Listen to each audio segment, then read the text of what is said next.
Eric McCormack, coming back to Will and Grace after 11 years, did you have any hesitation, or was it at all different this second time around, or did it just feel exactly like no time had passed?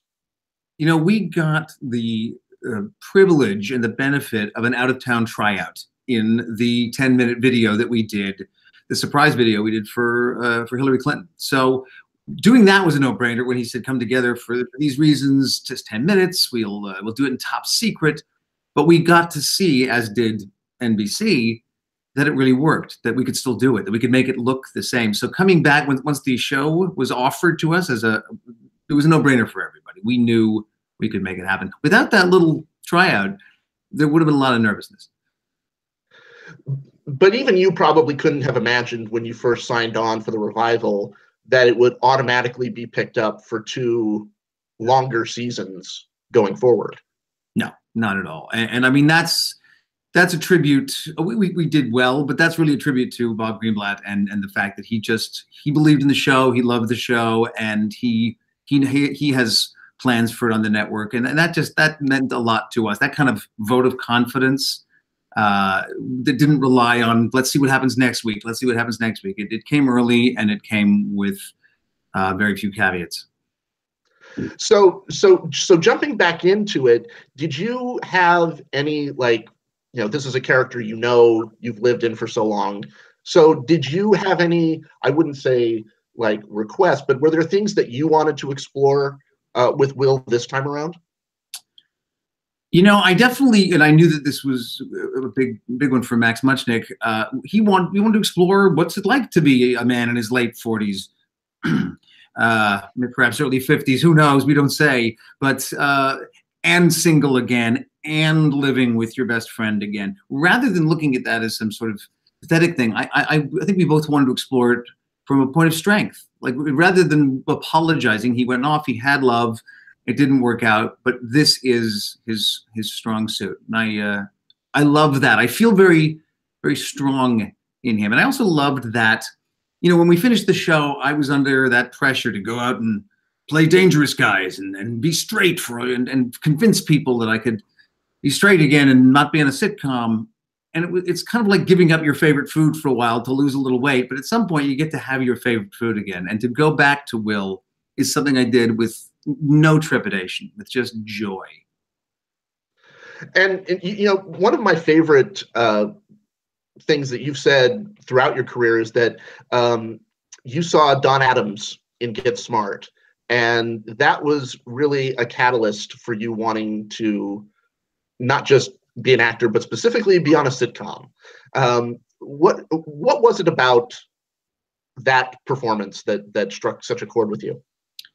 That was a show that I never saw when it first aired. I saw it in reruns in the early 70s, probably 72 or 3, with my friend Bill. And we immediately were gravitated. We didn't understand all the jokes, as you don't when you're 10, but we knew he was funny, and we knew the mix. There was a mix there that I recognized, even if I couldn't put it into words, of the sophisticated and the completely insane and silly.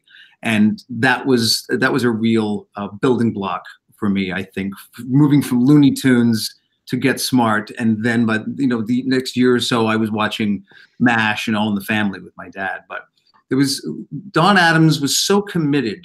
He was so committed. The silly was always really funny because of how serious he took it. And I think that's something that, particularly on Will and Grace, plays out for all 4 of us.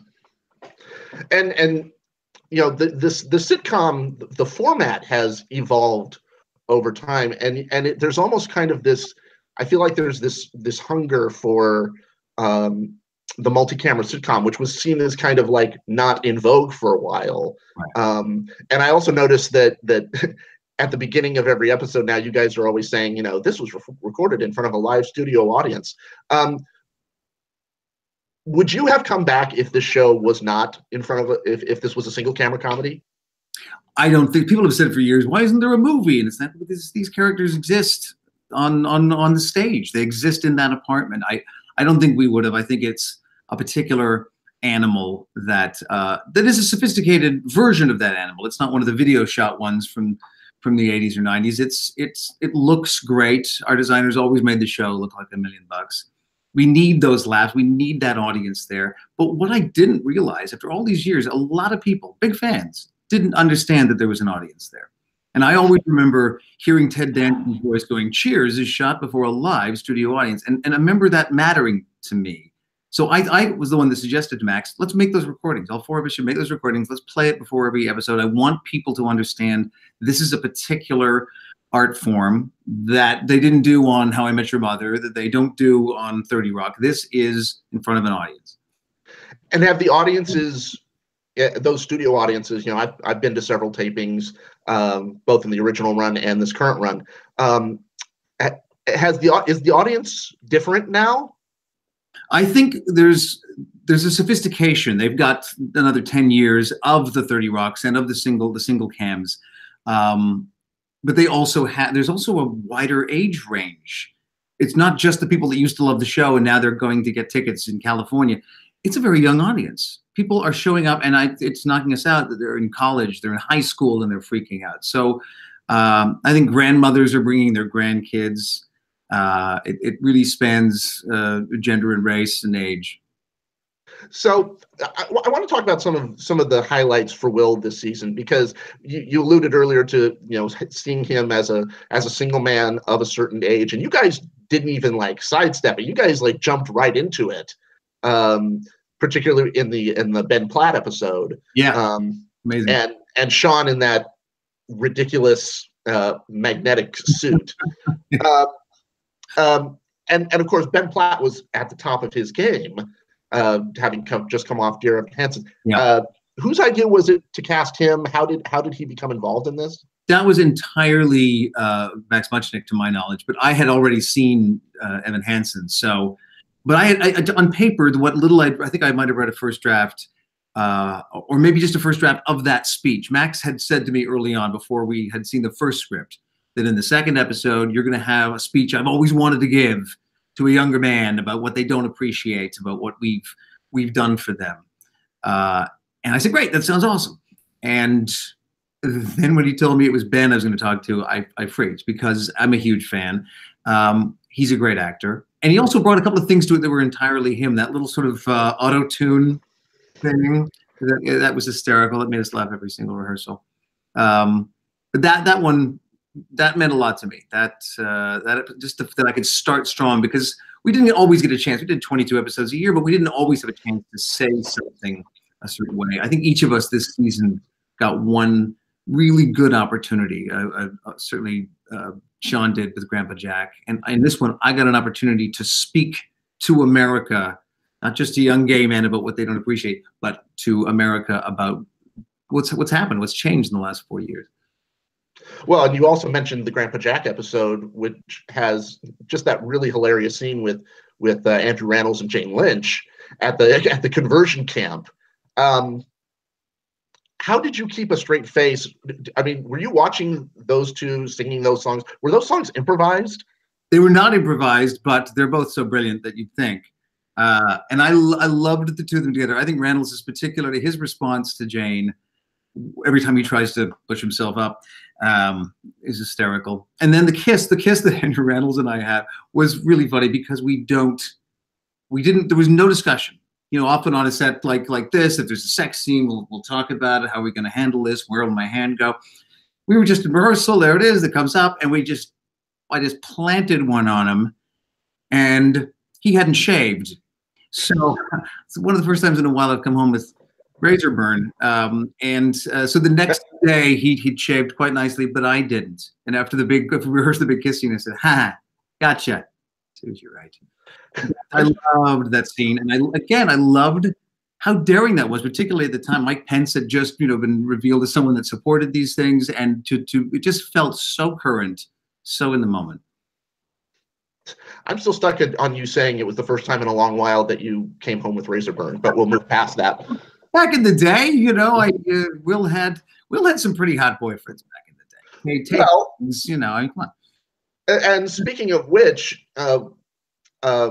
I was in the audience for the wedding episode with Bobby Cannavale, and I remember the the roar that went up from the studio audience, because nobody, at least the people I was sitting with, they didn't know he was there. Yeah. And so when he showed up, there was like this audible gasp.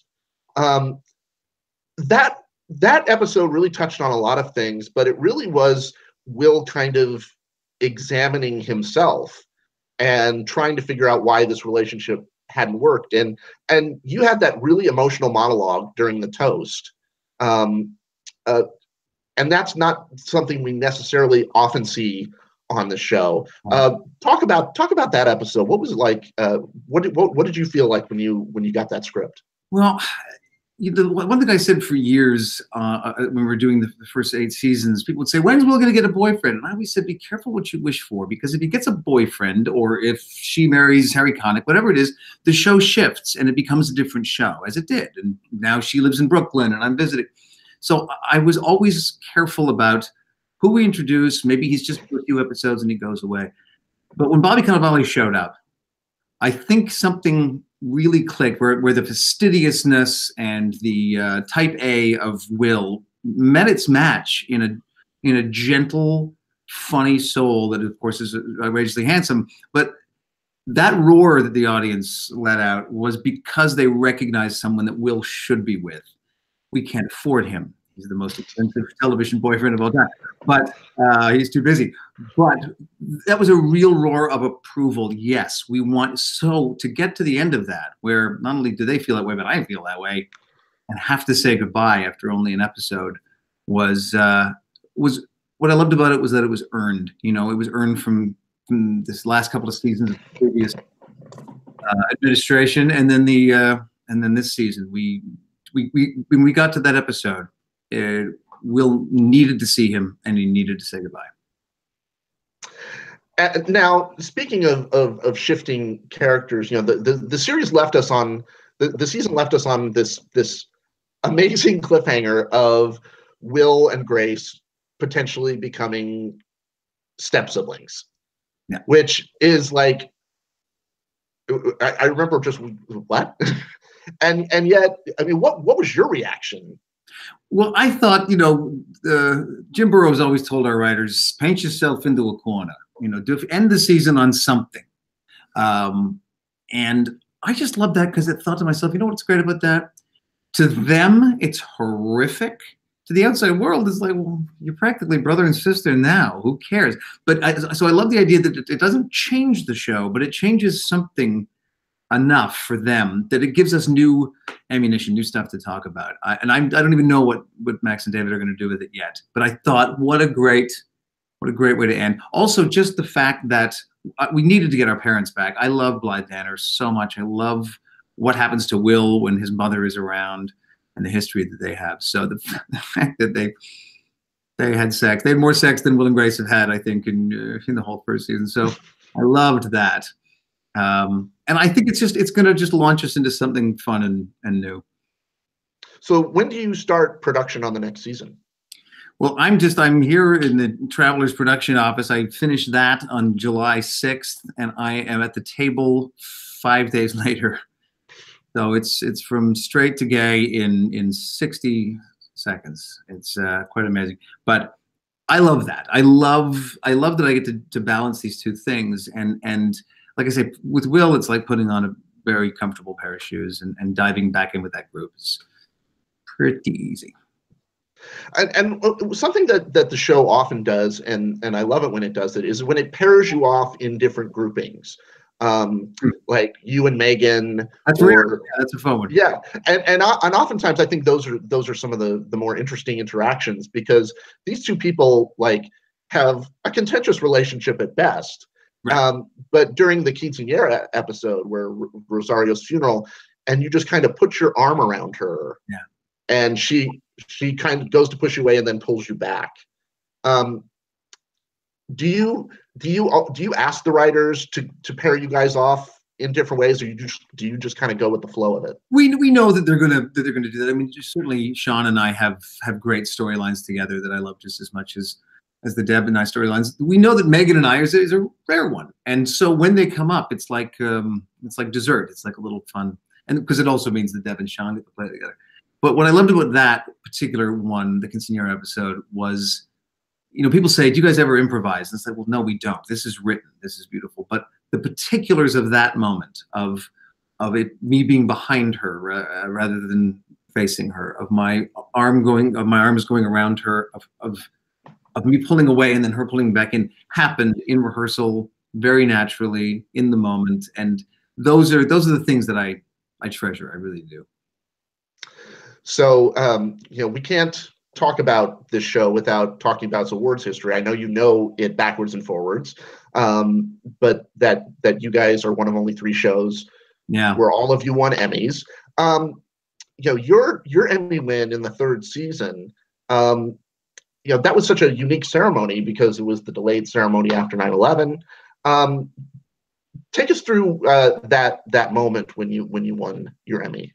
Well, it had a strange. I mean, I thought to myself when I first read the pilot, I thought, if I'm ever going to win an Emmy, it's probably going to be a flashback episode to when I come out to Grace. And sure enough, that's what Jeff Greenstein wrote, and it's such a special episode to me. And but it's, you know, we shot it moments after, probably even before. We probably shot that episode just before 9/11. So it threw the whole show out of whack, as it threw the whole country. Because in our case, we were a New York show, and the question came up: do we deal with it? Do we deal with it? And the decision was made: no. In this crazy, fun, gay world, we're not going to try to preach to America or bring America together, other than the way we do it. We thought it would be trite if we tried. So there we are, living with this stuff. We get the Emmys don't happen, and then they happen in November. No one was allowed to wear anything too nice or say anything too self-involved. But to get up there, it was Kim Cattrall said my name, fellow Canadian, and I got up and it's one of my proudest moments for sure. And then I sat back down. I think my first cell phone. It was 2001, and I called my parents to say, "Did you see it?" And Dad said, "The cable went out about 20 minutes ago." So they did not, and from what I learned later, my mother threw a fit and smashed things. So they didn't get to see that. There was no party. I mean, it was a governor's ball or whatever, but we didn't have a special Will and Grace party as we usually did, because it was not appropriate. So it was a very different year, and it was not a year of celebration as much as it was just sort of private gratitude. I've always wondered, because when you are standing at on the stage with the Emmy, somebody yells out, "You go, girl." Was that Max? I think there's a really good chance that was Max. Yes, I think it was. Yeah, the year before, the show had won, Sean and Megan had won. Then I won by myself. Then Deb won the next year. So it was always kind of spread out, but it's certainly a love that we felt. You know, particularly nowadays, I mean, there's going to be very few network shows even nominated. So to be back on a network, and particularly a network that has given us a lot of support, we'll see what happens. But God knows, we're making the best show. We're making a show that I'm as proud of or more proud of than 10 years ago. Well, Eric McCormack, thank you so much. Congrats on both Will and Grace and the 3rd season of Travelers. When does the 3rd season of Travelers come out? We finish in a month. It'll drop worldwide on Netflix end of December. So exciting. Thank you so much, Eric. Thank you, my friend. Take care, Tony.